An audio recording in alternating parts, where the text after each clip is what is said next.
What is up, everyone? So today we're going over the barrel adjust sleeve by FirstStrike for all you T15 owners with barrel wobble.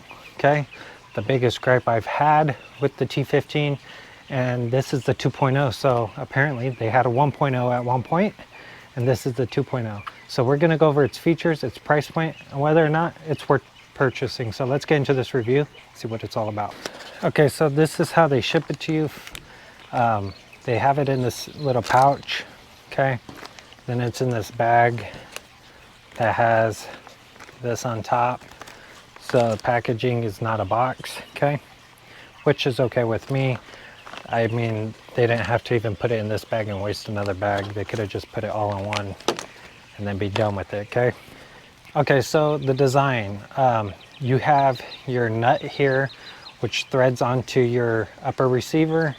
And then from the upper receiver, you have this sleeve here.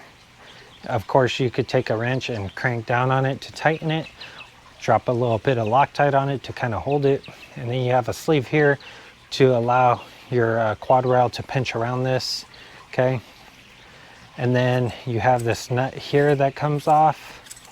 It's real smooth the way this tightens and untightens. Their fit and finish is really nice on this, to be honest. You have some knurling around the nut so you can really crank down on it, and then you have an O-ring inside of that, okay? And so what this allows it to do is this O-ring, right, when the barrel's in there and this tightens down, this O-ring gets pushed into a wedge that kind of crams it downward, and then as it crams down and cinches down, it cinches around the barrel itself. So it kind of wedges itself into the barrel, and the O-ring is what grips the barrel itself, okay? So that's how it's designed.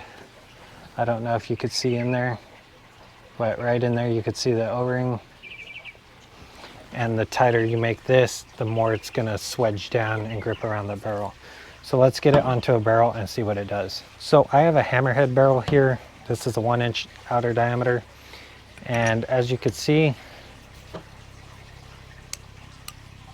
it does not want to slide on this way, and it doesn't want to slide on that way, okay? So for your Hammerhead barrels, this thing is a real pain in the rear to get on there, okay? So 1-inch diameter is what this Hammerhead barrel is. I'm gonna measure that out for you. See if these micrometers, these are going over a little over 1 inch, and it should fit the barrel. I'll give you the exact measurement here. These are 0.99920. So that's the diameter of this barrel, and it will not fit into this, which, let me see if I can measure it. 0.9960. So if you want to use this on a Hammerhead barrel, well, you can't, because it's 4 thousandths too small. So this is 4 thousandths too small, and the barrel is 4 thousandths too big, okay? So this will not work on a Hammerhead barrel, but we'll make it work. I'm just going to machine out this inner tube, or even take a buffing wheel inside on a drill and then just drill through it a few times to get that coating off, and then hopefully it slides in. So we'll make it fit. If not, we'll design our own. Okay, so I brought out the Lapco barrel that your T15 comes with, and it slides right on, okay? So it slides right on there really easily. We'll actually take a measurement of this.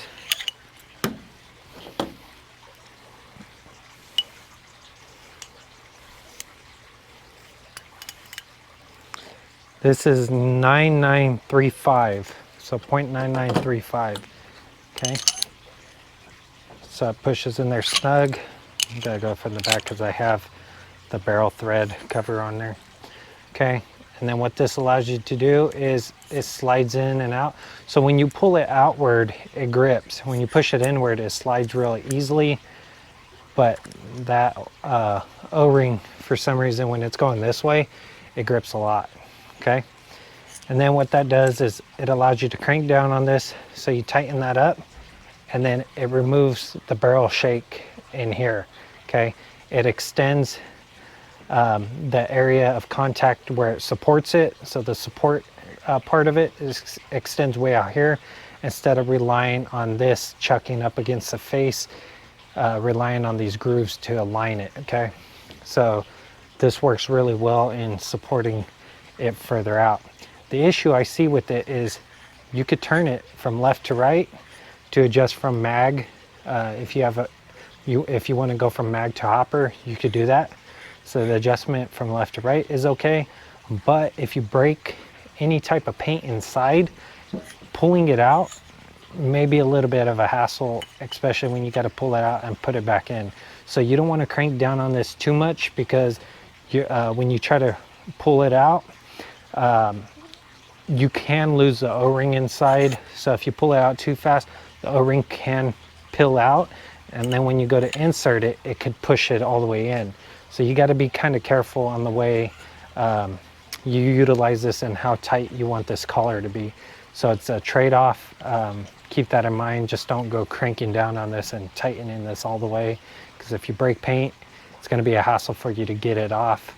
Especially because you're going to have your rail cover over the top, and you won't be able to access this nut, okay, unless you unclamp your rail system.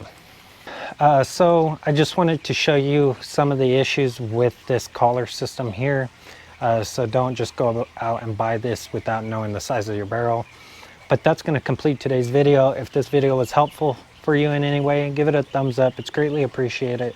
If you want to see content like this and other content I'll be posting in the near future, consider subscribing. Until next time, I'll see you all in the next one. Thanks for watching.